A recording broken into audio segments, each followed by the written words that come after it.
एक कसाई था सदना, बहुत ईमानदार था। वो भगवान के नाम कीर्तन में मस्त रहता था। ये तक कि मांस को काटते बेचते हुए भी वो भगवान का नाम गुनगुनाता रहता था। एक दिन वो अपनी ही धुन में कहीं जा रहा था कि पैर से कोई पत्थर टकराया। वो रुक गया। उसने देखा एक काले रंग का गोल पत्थर से उसका पैर टकरा गया है। उसने वो पत्थर उठा लिया, जेब में रख लिया, ये सोचकर कि ये मांस तोलने के काम आएगा। वापिस आकर उसने वो पत्थर मांस के वजन को तोलने के काम में लगाया। कुछ ही दिनों में उसने समझ लिया कि ये पत्थर कोई साधारण नहीं है।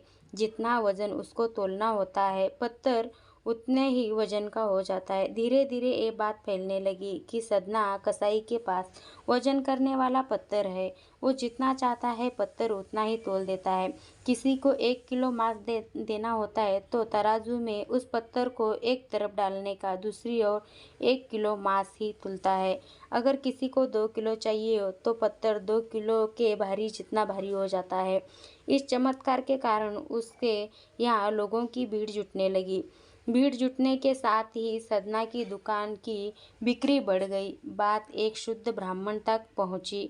हालांकि वो ऐसी अशुद्ध जगह पर नहीं जाना चाहते थे जहाँ मांस कटता हो, वो बिकता हो, किंतु चमत्कारी पत्थर को देखने की उत्सुकता उसे सदना की दुकान पर खींच लाई।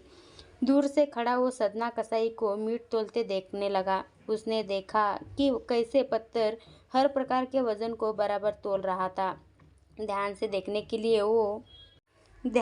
देखने पर उसके शरीर के रोंगटे खड़े हो गए। भीड़ के छटके के बाद ब्राह्मण सदना कसाई के पास गया।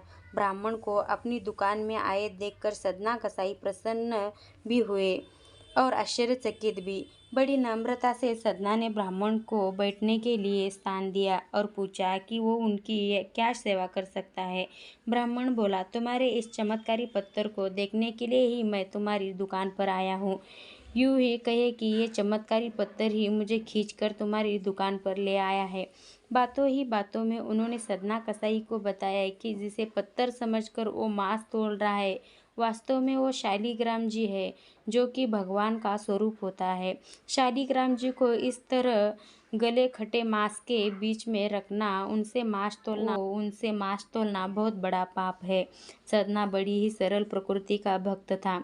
ब्राह्मण की बात सुनकर उसे लगा कि अनजाने में मैं तो बहुत पाप कर रहा हूँ।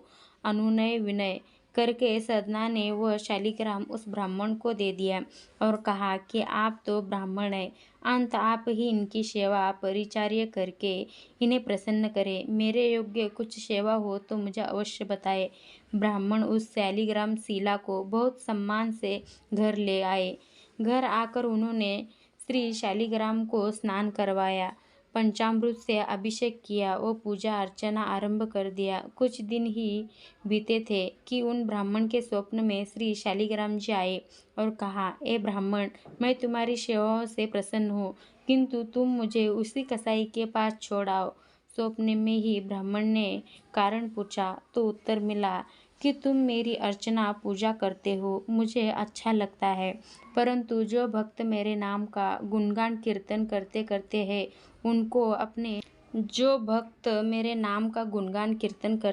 उनको मैं अपने आप को भी बेच देता हूँ। सदना तुम्हारी तरह मेरा अर्चना नहीं करता है, परंतु वो हर समय मेरा नाम गुनगुनाता रहता है, जो कि मुझे अच्छा लगता है, इसलिए मैं उसके पास गया था। ब्राह्मण अगले दिन ही सदना कसाई के पास गया। वो उनको प्रणाम करके सारी बात बताई और शालिग्राम जी को उन्हें सौंप दिया। ब्राह्मण की बातें सुनकर सदना कसाई की आंखों में आंसू आ गए। मन ही मन उन्होंने मांस बेचने खरीदने के कार्य को तिलांजलि देने की सोची और निश्चय किया कि यदि मेरे ठाकुर जी को कीर्तन पसंद है तो मैं अधिक से अधिक समय नाम कीर्तन ही करूँगा। तो प्रिय दोस्तों, कैसे लगी आपको भगवान और भक्त की कहानी, ज़रूर कमेंट करके बताएं। कहानी अच्छी लगी तो चैनल को लाइक, सब्सक्राइब, शेयर करना मत भूलिए। वीडियो देखने के लिए मन से धन्यवाद।